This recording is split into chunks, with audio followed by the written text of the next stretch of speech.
Hello and namaste everyone. Welcome to the Aim to Flourish Roundtable. My name is Pravash Rai, and today in this roundtable we have four Aim to Flourish writers, including me. Aim to Flourish is the world's first higher education curriculum for the UN Sustainable Development Goals, and business as an agent of world benefit are words for positive and profitable business. Using the UN Sustainable Development Goals as their lens, students research and identify an innovation and interview a business leader about it. Their stories live on the Aim to Flourish platform as sources of inspiration for others. All these writers in this roundtable today are the students who have undertaken the special Aim to Flourish curriculum and are here today to share their experiences of undertaking this special curriculum. Welcome to the Aim to Flourish roundtable, guys. Thank you. All right, so why don't we start with your introduction? Ladies first, please. Okay, all right. My name is Sarbada Manandhar and I'm the former student of People's Campus. Okay. Hi, I'm Muzzamil and I'm also a former student of People's Campus. And this is Prajjwol Lakhey. I'm also the former student of the People's Campus. All right, it looks like I'm the only present student of People's Campus. Lesser known fact that I am also the Aim to Flourish writer for 2017 and 18. Guys, what I want to know is that as a person or as a child, I was a very curious kid. And I always wanted to explore and understand why certain things are the way they are. And that is one of the primary reasons I took up this Aim to Flourish curriculum. Aim to Flourish curriculum, which I accepted as a challenge. The second thing was it gave me an experience. I knew that it will give me an experience to know about the opportunities or the present business scenario of Nepal. That is one of the reasons I chose Aim to Flourish curriculum. What was the driving factor to you guys to choose Aim to Flourish curriculum and write the story you have written? Well, for me, I think a friend of mine actually beckoned me to write a story. He was like, Muzzamil, you read a lot. You read a lot of websites, you read a lot of stories in them, you read a lot of poems, and he was like, you should probably give this a shot. And I was like, okay, and this is how I ended up writing a story. So for me, interest is the biggest factor that drove me to write this story. And also, capturing moment is the business of my better half. And I really didn't want to lose the opportunity to promote his business. All right, that's a very interesting reason to choose to write for an Aim to Flourish curriculum. Prajjwol, why don't you share your driving factor? As he said, the interest is the biggest driving factor to write this story. I was also interested to write, and as Aim to Flourish is one of the great platform which takes our story to the worldwide, and I didn't want to miss it, so I gave a shot. All right, and that shot did pay off, and Prajjwol Lakhey is one of the finalists for 2018 Aim to Flourish Global Prize. I wrote this story for 2 consecutive years. In 2018, I wrote about, it was a group written story, it was not an individual written story. I had my fellow writers, they were Pratibha Rimal and Prasansa Baria, who unfortunately could not make in this roundtable today. But we wrote it in a group, and we wrote about khalicc.com. And the Khalicc is innovative in a way that it fills the market gap between the wish seller and the entrepreneurs, which was quite disturbed, or the demand and supply did not meet because of the practical constraints like timing or security or the real value. Likewise, if I have to talk about the story that I wrote in 2017, Magardaiko Panipuri, Chatpate and Pasal, a retired army man taking up this challenge to run a street vendorship or to do a street vendorship was, I think it was a business run with passion, and it was very courageous to do that because in Nepal, street vendorship is considered somewhat a very less dignified job. So what is that factor, or what is that thing that made the businesses you chose innovative? What is the exact business model? The main moral of this business is the event coverage of wedding, and although the owner of the Max Effects Visual Works, Mr. Pravash Manandhar, wanted to do side-by-side business in documentary, filming industry, short movies.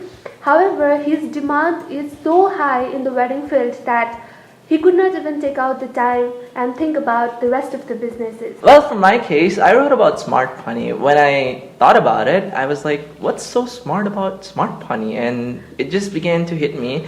And I thought about interviewing them, and turns out there's a lot going on in there. First of all, they are the only company that actually harvests rainwater and promote it on their local area. I mean, most of the people over here are familiar with the sights of water tankers and not having enough water to fulfill their daily necessities, and they just did that. They just fulfilled the valley's water shortage and overcame the water crisis through rainwater harvesting and collective efforts. In a nutshell, it could be said as a life straw equivalent in a underdeveloped nation, but there's a lot more to that. And apart from that, if I should be adding, water, if it's just ordinary and looks clean, doesn't mean that it's clean. That's what I learned from them. So apart from the rainwater harvesting, they also purify water, and they also provide other services so that people would not get in waterborne diseases. All right. So one of the primary, or if I have to talk about the criterias of writing an aim2flourish stories, it is like you have to write a story about a business that is innovative and that is socially responsible, that meets the current 17 sustainable development goals, and that is profit oriented as well. And if we look at each of these stories or each of the businesses that we represent here in this roundtable today meets all these requirements. And this is great in itself because it is trying to solve problem here, it's creating value as well as earning good for themselves. So I think aim2flourish has given us also a very right platform to explore and to see what is happening in Nepal in terms of business and entrepreneurship. While we talk about everything here, Dr. Sarbada Manandhar, the then official professor from Nepal for aim2flourish, deserves a special mention here because he was the one who constantly guided us throughout the story writing process. What do you guys have to say about your experience of working with him under his guidance? Well, for me, I was the one who journeyed with him to the US, and I've been with him the whole time during the aim2flourish global forums, and it was a wonderful experience. I mean, during the initial stage, he was the one who guided me towards the aim2flourish writing patterns, and apart from that, I think he taught me how to, conduct myself in the aim2flourish forums.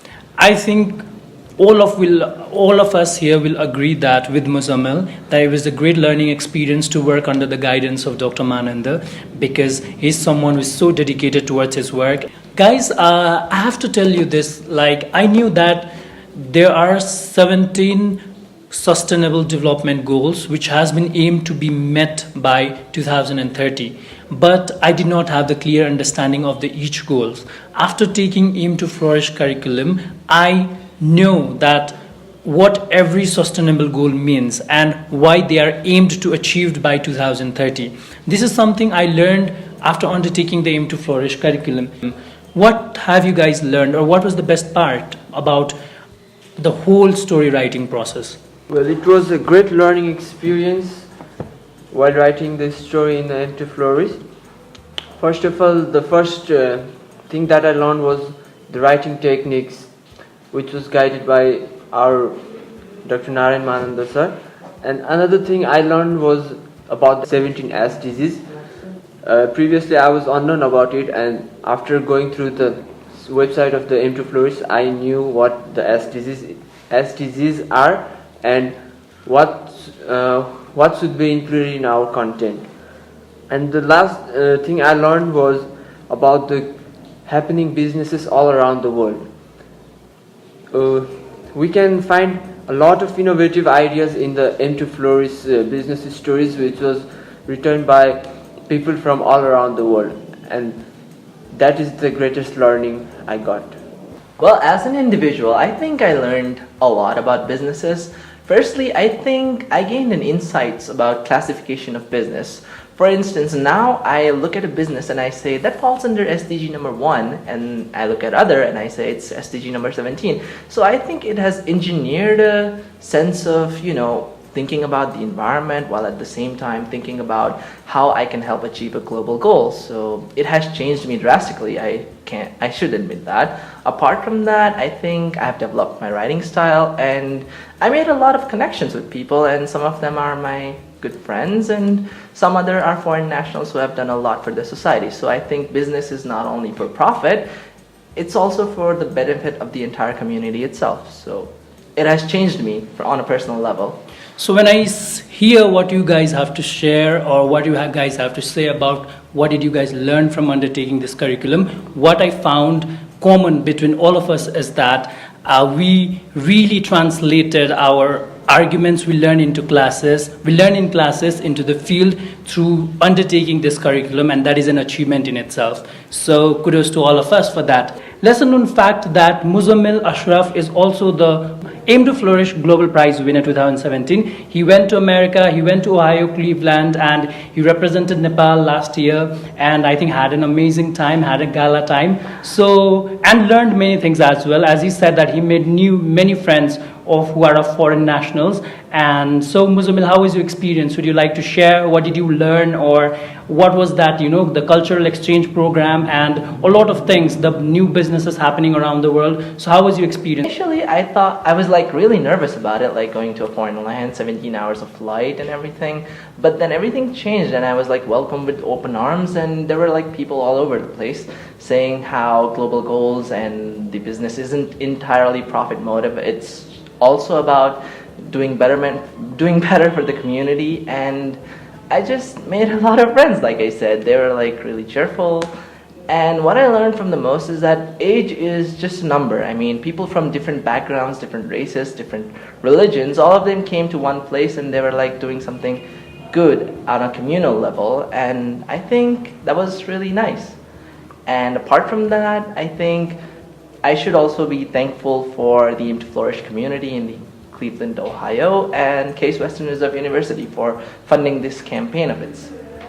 So that's it. From what Muzzamil has shared about the entire global village coming to a platform and talking about businesses, entrepreneurship, and a lot of other things, what I came to know that, or what makes me think that it is important for us to realize that we're not only a national citizen but a global citizen now, and it is a responsibility of each person to be responsible for what we do and for our actions. Dr. Manandhar, the official professor of Aim to Flourish from Nepal, has been spreading the word about Aim to Flourish in every possible colleges. But it is quite, I don't know if it is a coincidence or if it is the interest of only People's Campus that the only student of People's Campus have been featured in the prestigious Aim to Flourish website. And this is a matter of pride for us, but we want more people to be engaged in this. We want to pass the understanding of current sustainable development goals to more people. We want to encourage all the people to come and join and undertake this curriculum. So as someone who has already been featured, what are your advices to those people who aspire to be featured in Aim to Flourish website?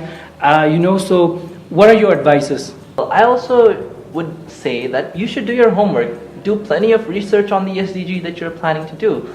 Also, look at businesses on your local scale. I mean, you shouldn't venture too far, but just look at them and think, which goal are they hitting? What am I missing? And try to look at things from a fresh perspective. I mean, just get guidelines from someone senior or junior. Any of the writers from the Aim to Flourish are willing to help. If not, you can contact the professor and just get the guidelines, do your research, and you can nail a pretty good story. Apart from that, make sure your writing is formal, unlike mine, the tone I'm speaking in. And apart from that, just have patience. It takes a lot of time for the reviewers at the Aim to Flourish community to edit and document and publish your story on the forum. So have patience, don't lose hope, do your research, that's it. Yeah, as Muzzamil indicated, I would also like to say the same. Do a plenty of research. You need to identify that business which is socially responsible as well as profit oriented. Then you can always contact us, the Aim to Flourish writers, and we're always there to guide you. All right, with that, we have come to an end of the special edition of People's Campus podcast. We called it the Aim to Flourish Roundtable. Thank you so much, each one of you, for joining us today, despite of your busy schedule. We know that you guys have been involved or indulged in something since you have completed your BBA. Thank you so much for joining us, and I hope you guys enjoyed as much as I did conducting or moderating the entire session. We wish you a great future. Thank you so much. Thanks a lot, Pravash. Thank you, Pravash, for calling, and you are doing a very great job. And hope to work with you in the future. On the note that we encourage every student to participate in the Aim to Flourish curriculum. With that, this is Pravash Rai signing off. Namaste.